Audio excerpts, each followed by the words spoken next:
ஆகமத்துல கர்த்தர் ஏவாளுக்கு பிள்ளை கொடுக்கும் போது அவ சொல்ற ஒரு வார்த்தை அப்படின்னா ஆதியாகமம் 4:1 வாசிங்க. ஆதாம் தன் மனைவியாகிய ஏவாளை அறிந்தான். அவள் கர்ப்பவதியாகி காயினை பெற்று ஒரு மனுஷனை பெற்றே. நல்ல இந்த வேர்டை நீங்க குறிச்சு வச்சுக்கோங்க. அவ சொல்ற ஒரு வேர்டு என்னன்னா, காயின் அவன் கர்ப்பவதியாகி ஒரு குமாரனை பெற்று கர்த்தரால் ஒரு பிள்ளையை பெற்றுன்னு அவனுக்கு காயின்னு பேர் வச்சிருக்கான். ரைட், அப்படித்தானே? இப்ப என்ன நடக்குது? இந்த காயின், அதாவது தேவன் 2 பேர் ஆசீர்வதிக்கிறாரு. ஆதாமையும் ஏவாளையும் பிளஸ் பண்ணி வர்ற முதல் சந்ததி காயின். ரைட்டா? இந்த காயினை வச்சுதான், இந்த ஆபேலை வச்சுதான் விசேஷமா உலகம் உண்டாகும் போது உண்டான 2 பேருக்கு பிறந்த பிள்ளைய வச்சுதான் இந்த தேவ பக்தி உள்ள சந்ததியை கொண்டு வரணுங்கிறது அவருடைய திட்டம். பட் ஆனா அந்த தேவ பக்தி உள்ள சந்ததியை கொண்டு வரம்படியாய் குறிக்கப்பட்ட மனுஷன் கொலகாரனா மாறி போயிட்டான். ரைட்டா? காயின் ஆபேலை கொன்னுட்டான். இப்ப ஆபேலுடைய ரத்தப்பழி யார் மேல இருக்குது?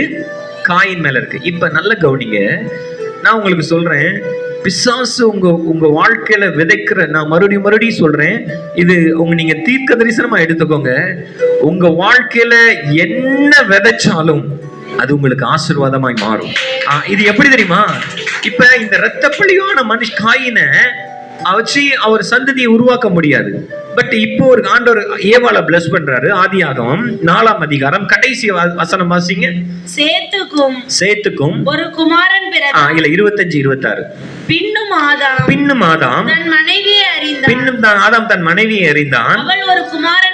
அவள் ஒரு குமாரனை பெற்று காயின் கொலை செய்த ஆபேலுக்கு பதிலாக தேவன் எனக்கு கொடுத்தார் என்று சொல்லி அவனுக்கு சேத் என்று பெயரிட்டான். சேத்துக்கும். ரைட், நல்ல கவனிங்க. இப்ப ஒரு வேர்ட கர்த்தர் அந்த இடத்துல லிங்கா கொடுக்கிறார். என்னன்னா, ஆதாம் தன் மனைவியை அறிந்தான். அவள் ஒரு குமாரனை பெற்று காயின் கொலை செய்த ஆபேலுக்கு பதிலாக தேவன் எனக்கு வேறொரு புத்திரனை கொடுத்தார் என்று சொல்லி சேத் என்று பெயரிட்டான். சரியா? இந்த வசனம் அடுத்த இதுல எப்படி தெரியுமா இருக்கும்? ஆதியாகமம் 5ஆம் அதிகாரம் 3ஆம் வசனம் வாசிங்க. ஆதாம் 130 வயதான போது தன் சாயலாக தன் ரூபத்தின்படியே தன் குமாரனை பெற்று அவனுக்கு சேத் என்று பெயர். நல்ல கைகளை தட்டி கர்த்தரை மகிமைப்படுத்துங்க. நான் உங்களுக்கு சொல்றேன், நல்ல ஆண்டவரை ஸ்தோத்திரம் பண்ணுங்க. அதாவதுங்க, நல்ல கவனிங்க, ஒரு பெரிய விஷயம். முதல்ல கர்த்தர் ஏவாளுக்கு குழந்தை கொடுக்கும் போது அவர் சொல்ற ஸ்டேட்மெண்ட் என்ன தெரியுமா? சும்மா சாதாரணமா சொல்றா, கர்த்தர் எனக்கு கர்த்தரால் ஒரு குமாரனை பெற்றேன்னு சொல்லி காயின்னு பேர் வச்சுட்டா. சரியா? இப்ப இந்த காயினை பிசாசு ரவுண்ட் பண்ணி அவனை கொலகாரனா மாத்தும் பொழுது அவனால தேவ பக்தி உள்ள சந்ததி வராது. ஏன்னா பைபிள் சொல்லுது, அவர் ஒருவனை அல்லவா படைத்தார், பின்னும் ஏன் ஒருவனை படைத்தார்? தேவ பக்தி உள்ள சந்ததியை பெரும்படி தானே. அப்படின்னா ஆபேலால தேவ பக்தி உள்ள சந்ததி வந்திருக்கணும். ஏன்னா ஆபேல் குட் பர்சன். பட் அவன் கொலை செய்யப்பட்டுட்டான். இப்ப கொலை செய்யப்பட்டு மிச்சம் இருக்கிறவன் காயின், அவன் மேல இரத்த பலி இருக்குது. அப்படின்னா ஒரு தேவ பக்தி உள்ள சந்ததி வர முடியாது. இப்ப பிசாசு நினைக்கிறான், கர்த்தர் ரைட், இப்ப குழந்தையை பிறந்து இவர் ஏதோ ஒண்ணு செய்ய நினைக்கிறாரு, அதை நம்ம ஸ்டாப் பண்ணிட்டோம். நீங்க நல்ல கவனிங்க, ஆண்டவர் உங்களுக்கு ஒரு வைராக்கியமா செயல்படும் பொழுது எப்படி இருக்கும்னா, மனுஷங்க எதை ஸ்டாப் பண்ணாலும், பிசாசு எதை ஸ்டாப் பண்ணாலும் அதை மறுபடியும் கிரியேட் பண்ணிட்டே இருப்பாரு. அவன் அழிக்க அவர் உண்டாக்கிக்கிட்டே இருப்பாரு. அவர் உங்களை விரட்ட நீங்க ஓடுவீங்க தான், ஆனா நீங்க ஓடி போகிற இடம் மகிமையா இருக்கும். உங்களை நிக்கிற ஸ்தானம் மகிமையா இருக்கும். எத்தனை பேர் ஆவியில ஃபீல் பண்றீங்க? என் கூட டிராவல் பண்றவங்க மட்டும், ஆனா வாழ்க்கையில சில இதை இழந்துட்டேன் பிரதர், என் வாழ்க்கையில சில இதை புடிங்கிட்டாங்க பிரதர், என்ன தள்ளி வச்சுட்டாங்க, என் வாழ்க்கையில எவ்வளவோ நான் நொந்து போய் உட்கார்ந்து இருக்கேன், எவ்வளவோ சீட். நான் உங்களுக்கு சொல்றேங்க, அது எல்லாம் உங்களுக்கு விதைச்சதுனாலதான் நீங்க இப்படி இருக்கிறீங்க. இல்லைன்னா நீங்க இல்லாம போயிருப்பீங்க. எத்தனை பேர் விசுவாசிக்கிறீங்க? அது உங்களை தொட்டதுனாலதான், அது உங்களை விரட்டினதுனாலதான், அது உங்களோட போராடினாலதான், அது உங்களோட சண்டை போட்டதுனாலதான் சில ஆசீர்வாதங்கள் உங்களுக்கு கவர்னண்டா வந்திருக்கு. அப்படித்தானே? சும்மா வரல. அவன் நினைச்சா காயினை கொண்டு போட்டா டோட்டலா காலியாயிரும்னு. ஆண்டவர் வெயிட் பண்ணார். எவ்வளவு வருஷம் வெயிட் பண்ணாரு? ஆதாம் 130 வயது. ரொம்ப ரொம்ப விஷயம். அவர் ரொம்ப சைலண்டா இருப்பாரு. அதை போய் எப்படின்னா, சில பேர் உங்களுக்கு இது எத்தனை பேர் ஃபீல் பண்றீங்கன்னு தெரியல, நீங்க என்ன முடிவு எடுக்க போறீங்கிறத பாக்குறதுக்கு சில பேர் ரொம்ப இதா இருப்பாங்க தெரியுமா?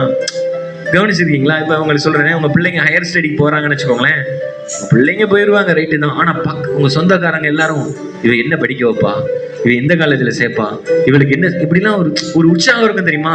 நம்ம பிள்ளைகளை நம்மளை விட அவங்களுக்கு தான் அதிகமா உற்சாகம் இருக்கும். காரணம் என்னன்னா, அடுத்தவங்களுக்கு என்ன சம்பவிக்குதுன்னு பாக்குறதுக்கு நம்ம ஆட்களை விட அடிச்சுக்கவே முடியாது. அதே மாதிரிதான் இது யாருடைய கேரக்டர் தெரியுமா? பிசாசினுடைய கேரக்டர். அப்படின்னா என்ன செய்வானா, அவன் காயினை கொண்டு போட்டுட்டு ஆபேலையும் காயினை ரத்த பலி கொண்டாக்கிட்டு ஆபேலையும் கொண்டு போட்டுட்டு இப்ப என்ன பண்ணுவார் இவரு இப்படி என்ன செய்வார் அப்படின்னு வெயிட் பண்ணும்போது ஆண்டவர் சில வருஷங்கள் சைலண்டா விட்டாரு. காரணம் என்னன்னா, அவனை கொதிக்க விடுறாரு. அவர் என்ன பண்ணுவார். சில பேர் தூக்கமே, பைபிள் சொல்லுங்க, அவங்களுக்கு பொல்லாப்பு செய்தால் ஒழிய நித்திரை வராது, அப்படியே இருக்கும் பைபிள்ல. அதே மாதிரி சில பேர் தூக்கம் கட்டு போய் தெரிவாங்க. எதுக்கு தெரியுமா? அடுத்தவனுக்கு இது நடக்கலையா, இன்னைக்கு நான் எதுவுமே கேட்கலையே, இன்னைக்கு அவனை பத்தி எதுவுமே பேசலையே, இப்படிலாம் சில பேர் மனுஷங்க கொதிச்சுக்கிட்டே சுத்தி திரிவாங்க. ஆண்டவர் அவங்களுக்கு முன்னாடி உங்க வாழ்க்கையில கொஞ்சம் சைலண்டா தான் இருப்பாரு, பட் எஃபெக்டா செய்வார். நல்ல கைகளை தட்டி கத்துற. நான் இதை எத்தனையோ தடவை பைபிள் வாசிக்கும் போது இந்த 130 வயசு என் கண்ணுக்கு படல. நான் யோசிச்சேன், இவ்வளவு பொறுமையா இவர் இருந்து இந்த 130 வயசாகும் போது ஒரு மனுஷனை கொடுத்துட்டு அவர் எழுதுற வேர்டு என்ன தெரியுமா? அந்த வேர்டு தான் முக்கியம். தன் சாயலாக, தன் ரூபத்தின்படியே. இந்த வார்த்தை காயினை அவ பெறும்போது இல்ல. நல்ல கைகளை தட்டி கர்த்தரை மகிமைப்படுத்தி நான் உங்களுக்கு சொல்றேன், ஒன்ன உங்கள்ட்ட இருந்து பறிச்சுட்டு உங்கள்ட்ட இருந்து பிடிக்கிட்டு பிசாசு வேடிக்கை பார்த்தானா, ரெண்டாவது அதையே கர்த்தர் தர மாட்டார். ஒரு மகிமையை இன்க்ரீஸ் பண்ணி தான் தருவார். நான் உங்களுக்கு சொல்றேன், ஆதாம் தேவனுடைய சாயல்ல சிருஷ்டிக்கப்பட்டவன். ஆதாமுக்கு ஒரு பிள்ளை பிறந்துச்சு. அந்த பிள்ளைக்கு கர்த்தர் பதில் செஞ்சு சேர்த்துன்னு கொடுத்தார்னா, அவன் பிசாசு வெட்கப்படும்படியா எழுதினார், என்னுடைய சாயல்ல. அப்படின்னா என்ன அர்த்தம்னா, காயின் அந்த சாயல இல்ல, ஆனா சேத் அந்த சாயல இருந்தான். காரணம் அது பதிலாய் வந்தது. நல்ல கைகளை தட்டி எத்தனை பேருக்கு புரியுதுங்க? நான் உங்களுக்கு தீர்க்க தரிசனமா சொல்றேன், உங்க வாழ்க்கையில இழந்து போனது உங்களுக்கு தெரியும். அந்த எல்லையை கவுண்ட் பண்ணி வச்சுக்கோங்க, அந்த காரியத்தை கவுண்ட் பண்ணி வச்சுக்கோங்க. கர்த்தர் திரும்ப தரும் பொழுது அதனுடைய மகிமை எஃபெக்டா இருக்கும், அதனுடைய மகிமை பெருசா இருக்கும். அந்த கர்த்தர் பதில் செய்யும் பொழுது அது எப்படி தெரியுமா?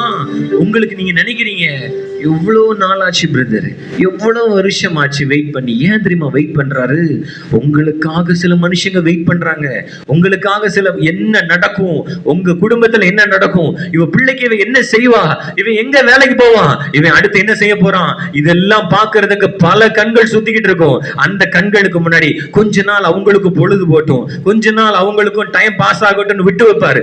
ஆனா உங்களுக்கு செய்யும் போது, ஐயோ நம்ம இதுக்கு தானா இவ்வளவு நாள் இவன் மேல பொறாமப்பட்டோம். எத்தனை பேருக்கு புரியுது?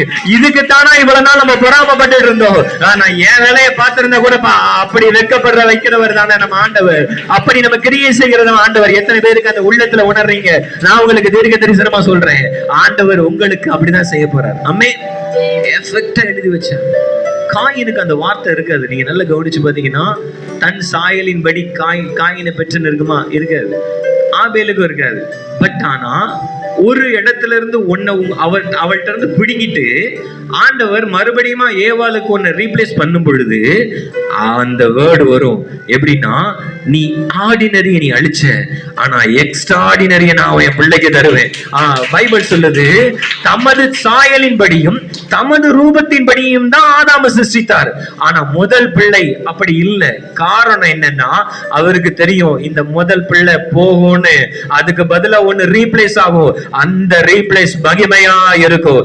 அது ஒரு சில வருஷங்கள் இருந்திருக்கலாங்க, பட் கர்த்தர் சரியா செய்வார். ஆமென், ஹல்லேலூயா. அவர் வேர்டுல இருந்து மாறவே மாட்டார்.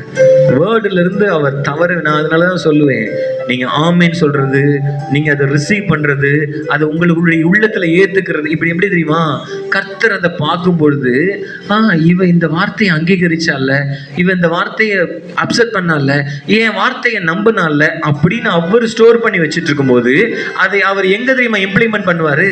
இங்க இருந்து நீங்க வீட்டுக்கு போகணும்னு இல்ல, உங்க மேல பிசாசு எதையாவது கொண்டு வந்து போடலாம் விதைக்கலாம், அல்லது மனுஷங்க எதையாவது விதைச்சு உங்களை பார்த்து சந்தோஷப்படலாம்னு நினைக்கும் போது கர்த்தர் அவருடைய வார்த்தையை தூக்கி உங்க மேல வச்சிருவாரு.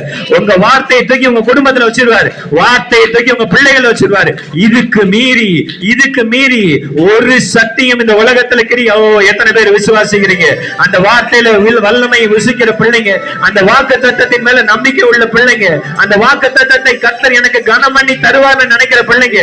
இப்ப நீங்க சொல்லுங்க, உலகத்துல எந்த சக்தி உள்ள மனுஷன் என் கூட போராடினாலும், எந்த பொறாமைகள் என் வாழ்க்கையில கிரிய செஞ்சாலும், எந்த பிசாசின் வல்லமைகள் ஒண்ணு கூடி என்ன ரவுண்ட் பண்ணாலும், அவருடைய வார்த்தைக்கு மேல எல்லாரும் வளர்கிறத தலைமையில வச்சு அவருடைய வார்த்தைக்கு மேல எனக்கு ஒண்ணுமே ஆகாது.